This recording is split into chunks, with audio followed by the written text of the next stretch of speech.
Tame in me the tempers four, that I may serve thee evermore. Place in me the values 9, that I may feel thy touch divine. Right. You're creepy for that. You're wild for that. This show is absolutely nuts, and I love it. I just recently watched Severance Season 1, and I recorded my entire reaction for you to watch.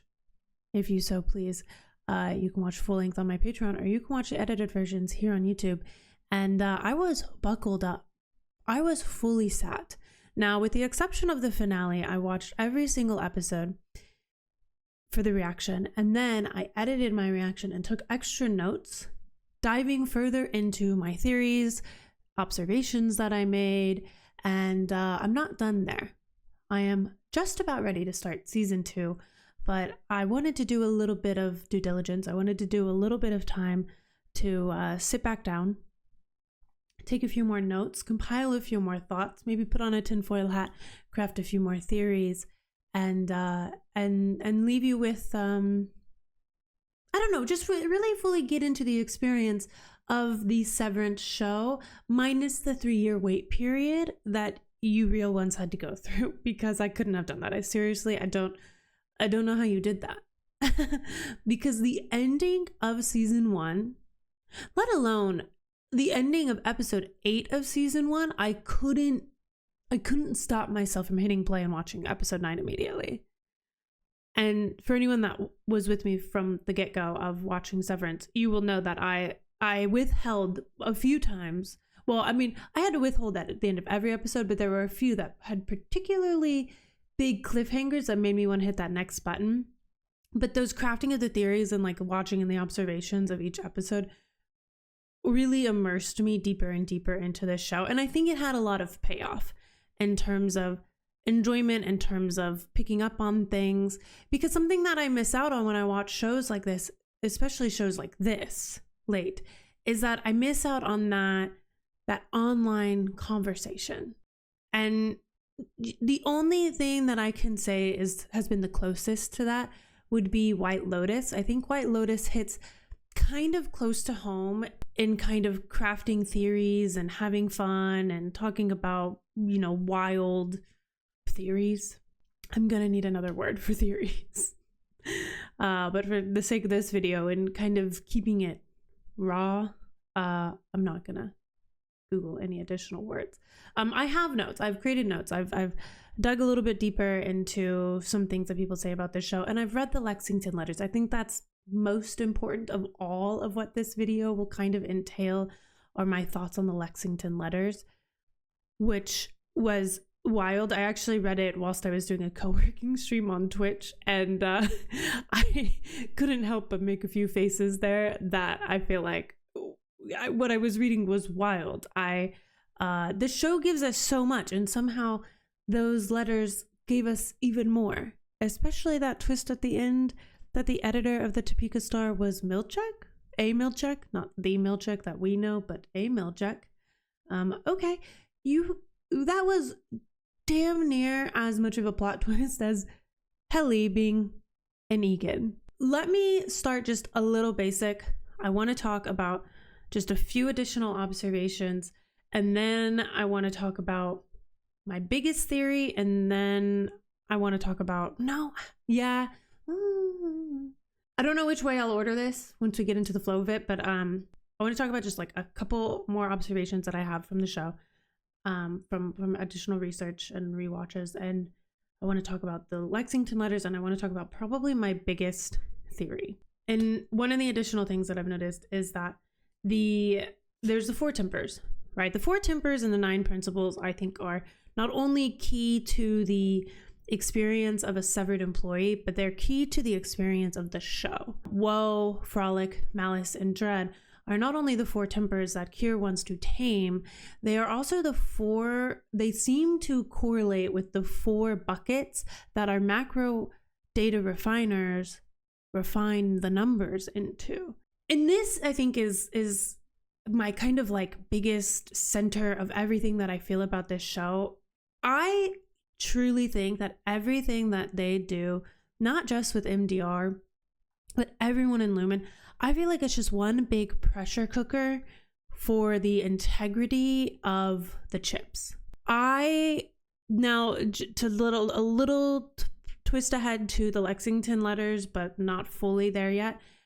Yes, I do think that the numbers we're refining, the coats that we're breeding, the objects that we're making, I do think that they have big nefarious purposes. I don't know if it's necessarily the MDR team pushing the button on bombs, but I do think that everyone is like a test to see kind of how much they can push these people to do before the illusion or immersion of the chip breaks, and kind of seeing where those weak points are. Because if my ending theory is correct, then these severed people need to be able to hold war crimes secretly without knowing that they're doing them.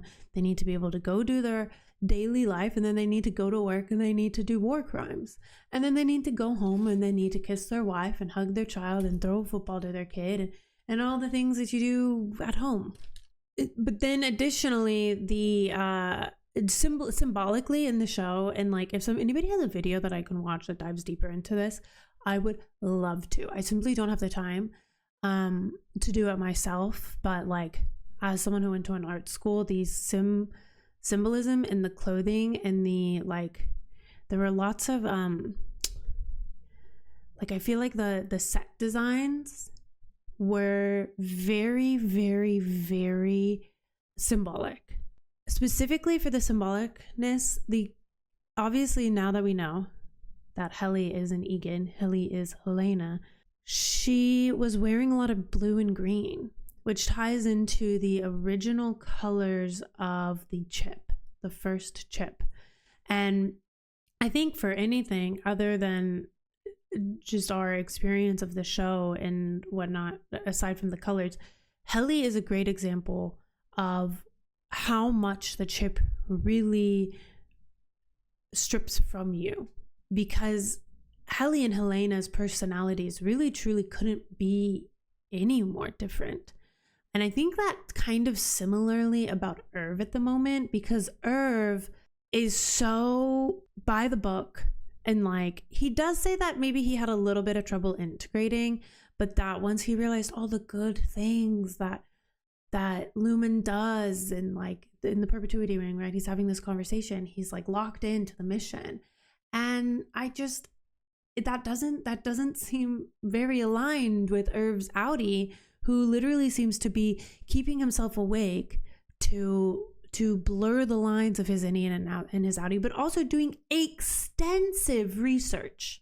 And Irv very particularly ties into my biggest theory. But before we get into my biggest theory, let's dive into the Lexington Letters.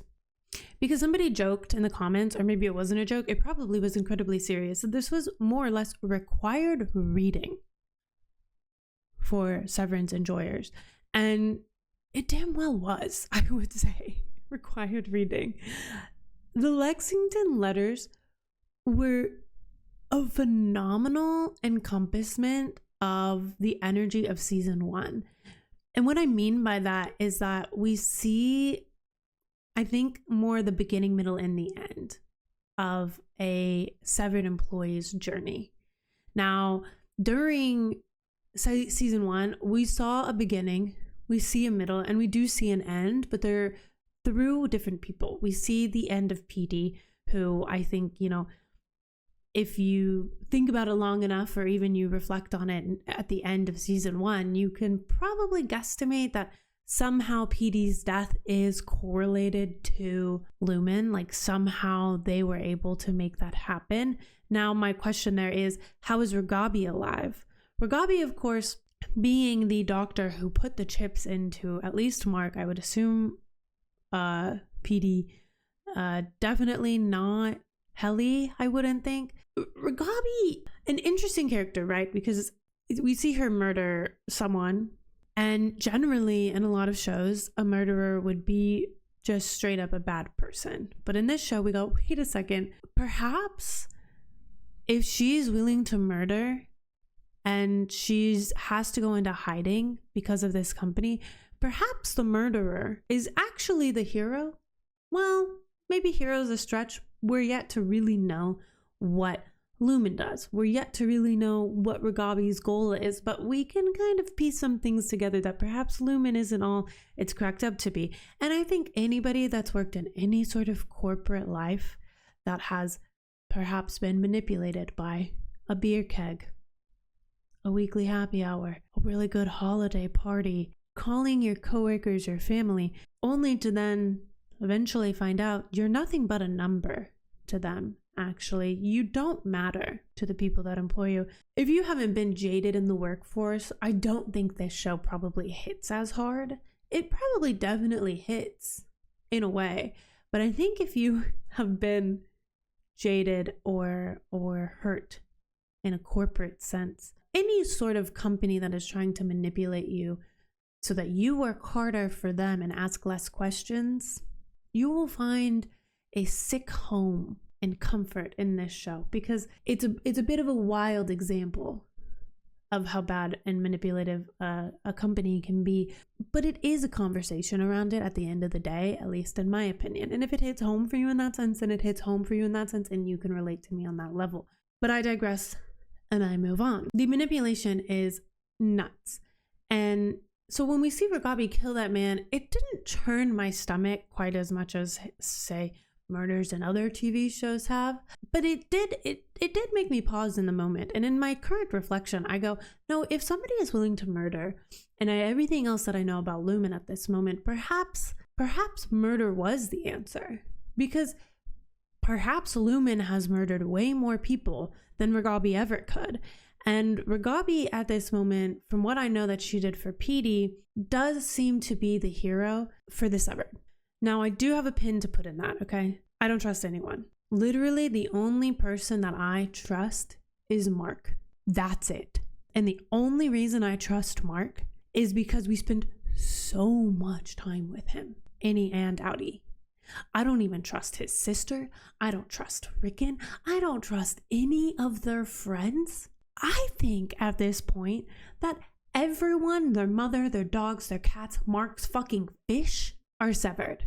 Or at least have a chip inside of them that someone out there can at some point flip a switch, and then everyone will go and do their severed duty. Because if your Audi doesn't remember anything that your Annie does, and your Annie picks up right where you left off, then who's to say, okay, this is a conspiracy theory that I didn't even know I was going to talk about today, but now I'm talking about it. Who is to say their Annies, and you know who I'm specifically looking at? Those people at that dinner, not eating, that non-food dinner. What is that? They have this naivete to them that the only other time I've seen that in the real life, and obviously this is a show, so it's not a direct correlation, but the only other time I've seen that in a real life is people who are trying to become spiritually reformed or something. Okay, and trust me, I've been to woo-woo and I've been back. And I would say that's to hell and back for me, okay? But those people at that dinner table and at that party, they seem to almost act like innies in a way, which is kind of interesting. And this all kind of makes me feel like perhaps, I mean, obviously we know that there's this floor of people wherever Gemma goes, Miss Casey, that never leave.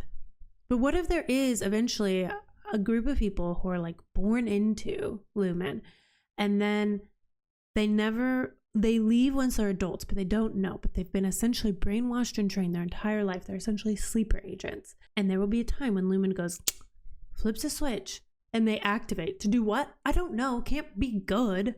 It cannot be good. My only questions, and these aren't necessarily questions, but it feels like if everything at Lumen is just a pressure test for the real sleeper agents out there, then I just have these questions because the only things that seem to kind of cause trouble is the innies, there being an us versus them thing. You cannot strategize to me why the innies would ever need to know that there are people that they are working with who are not fully severed or not severed with them. It creates this hierarchy. You have a better chance of manipulation if they think you're on the same playing field. And almost everything else they do is to create this playing field of family, etc., etc., etc. And if you have this blank slate to manipulate, why give them any room for an us versus them situation? Because if you make them think that you're on their team on the inside, then they would just open up to you. If you ask me, I don't think Lumen is captivating or capitalizing near enough on their manipulation powers in that sense. They're leaving these holes for the innies to ask questions, feel fear, they're creating pockets of air for the four tempers that Kier himself is trying to tame. Take away the questions. Just make everyone think they're on the same plane. The only person who needs to know there's something weird going on is the Audis. And the Audis literally, like, they don't care. Until they know that there's something to care about, they all have their reason. They all have this desperation to escape their real life, that if they don't have something like a published written letter coming into their pocket saying, hey, something weird's happening here, then they don't care. They don't want to care. They've severed themselves for a reason. Now, obviously, you get into a little bit of a hairy situation when it comes to, like, say, the quitting and stuff. I mean, I think, like, the basis of like the integration that we saw with Helly isn't so bad. Like, let them know that they're severed from another person, but, like, definitely don't send a tape saying you're not a human. It's like all this psychological study and all this scripture that we read, nowhere did Kier himself say, give not thy brothers and sisters that we have manipulated too much information, for they will revolt and riot upon us. They didn't fucking put that in there. They should have. Let's rewrite it together, you know? If we want to be so spiritual in nature, which that's another thing. I mean, obviously the corporate nature of this show and then the spiritual themes within it, like creating this spiritual-like workplace, another form of manipulation, can be. I'm not saying that yours is, just saying that anything that you believe blindly to be true can be used against you as a form of manipulation. Full sentence, full stop. Okay, so we talked about PD being the end, right? PD being the death. And we see Helly being the beginning. And Helly's integration is crucial to the telling of this story because it's her own family. These principles, this belief of this company is something that Helena seems to agree and believe in so fully, she is willing to propagandize it. She's created an entire campaign. The only kind of plot hole I have there is that they do all of this work to separate innies and outies. And won't that marketing at some point hit like Mark and Irv and Dylan? And that's like, how are they making sure that doesn't happen, you know? But then I go, well, they probably have control all over, because if you read the Lexington Letters, then you know that ad that Peg heard originally was a very eerily timed. So you can't convince me that Lumen doesn't have eyes and ears everywhere somehow. I don't know how. You're chipped before you're chipped, if you ask me. But yeah, so we see the beginning obviously with Helly, and that raises a lot of questions with the end. Phenomenal finale, by the way. And then the middle being mostly Mark. Of course you have Irv and you have Dylan, but Irv comes in and plays a crucial element in the end, and he is the pinpoint, the center of my theories right now. But Mark is who we experience most of this story for, and I think he was a great choice because his reasoning for it is emotional and understandable and relatable. And you see this man who wants to escape one of the worst moments of his life. And obviously Lumen somehow had a hand in this, because he's then placed face to face with not his ex-wife, his deceased wife, and he doesn't even know it. Just again going to show that everything in this place has got to be just a pressure test. And I just think the story is so beautifully done. It had me captivated. It had me hooked. Creating the theories, thinking about everything was wonderful. I can't wait to go through season 2 with you all, because yes, you all will probably have seen all of season 2, but none of us have seen season 3, you know? So it's not like, yes, you could still spoil things for me, or you could foreshadow things that I don't quite know, but you can't spoil season 3 for me. Not that anyone spoiled season 2. Actually, Severance community has been really phenomenal about not spoiling anything, as far as I'm concerned, or at least that I've noticed. Let's talk about the Lexington Letters real quick. The Lexington Letters raised a lot of red flags for me in terms of what Lumen is really doing. Obviously, the season itself did that, but the Lexington Letters had a 1-2 special gut punch, knock you out blow, special power move. Their ultimate, it felt like. And you see, again, like I said, you see the beginning, the middle, and the end of Peggy and Peg's story. One woman, her innie and her outie though, right?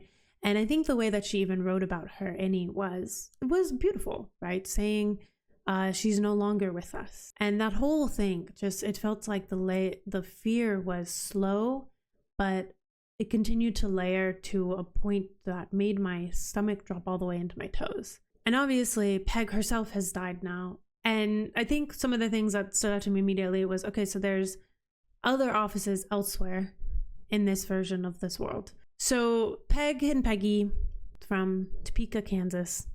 A school bus driver, has a really bad day. She's in the depths of it. She says, I hate my job or something. And then somehow miraculously hears this advertisement to work at Lumen. Then also somehow miraculously the next day walks past the newly being built Lumen headquarters.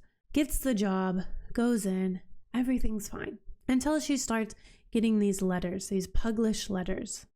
She starts writing these Puglish letters back and forth, innie and outie, and starts to kind of uncover this unsettling nature of the job.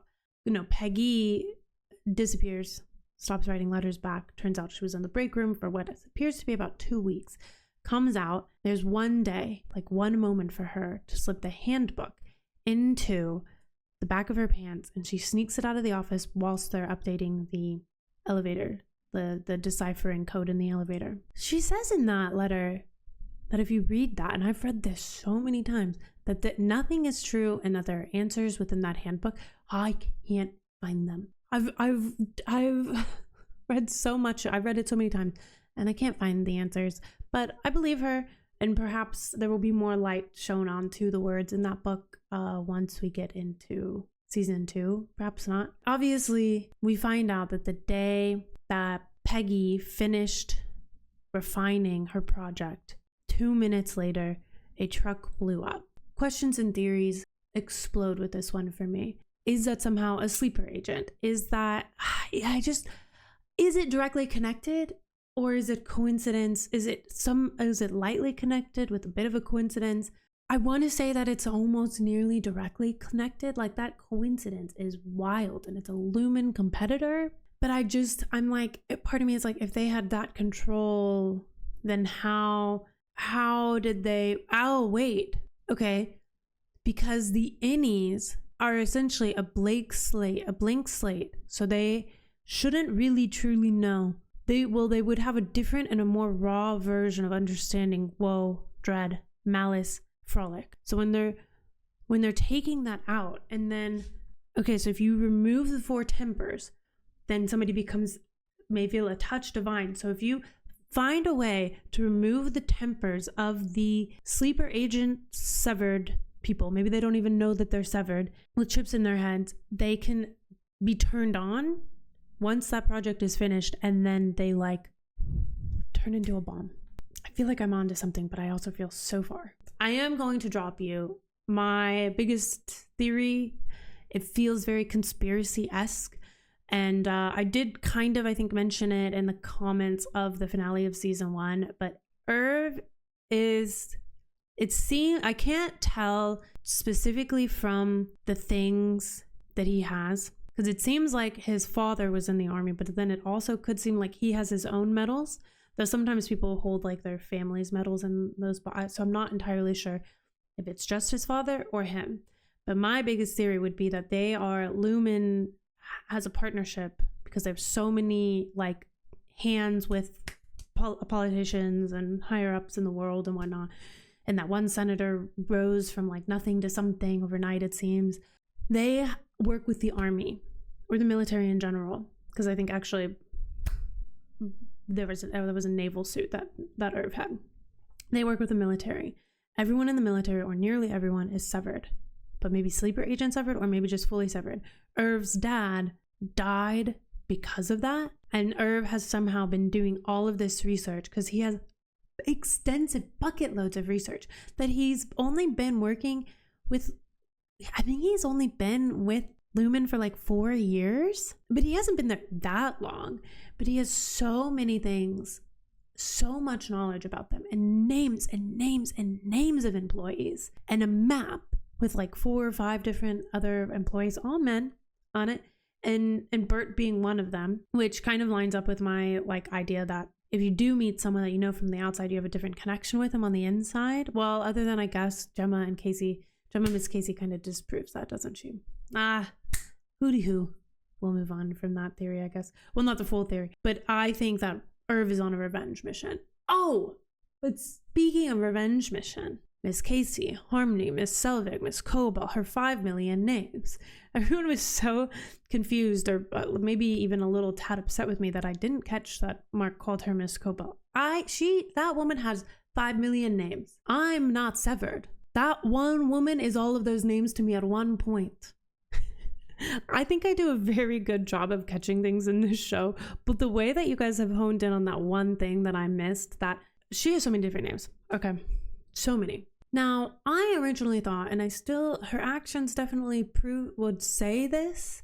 I originally thought that she was very motivated by Kier and just like evangelical and righteous and all in. In that Lexington Letters, we find out about a tube malfunction lawsuit that got covered up within Lumen.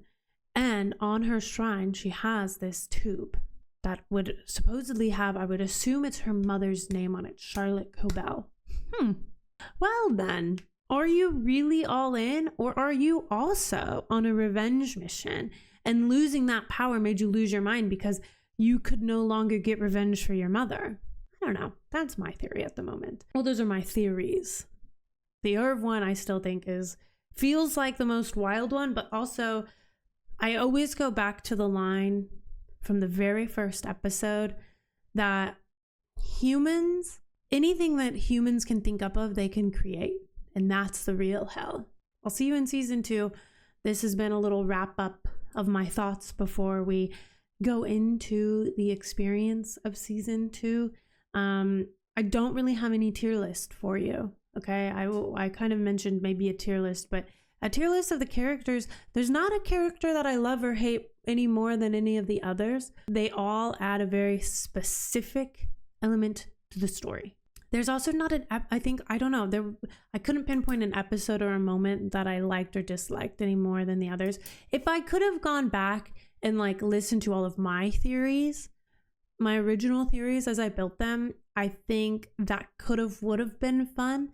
In the interest of time, it didn't seem like the best choice. I didn't know if that would be the most concise way to kind of wrap up season 1, given that some of my theories have been disproven, some of my theories have been proven, some of them are still up in the air, perhaps. So I thought that this was maybe just a little bit better to kind of talk about what I've noticed, what I've seen, additional add-ons, some theories, and talk about my experience with the Lexington Letters.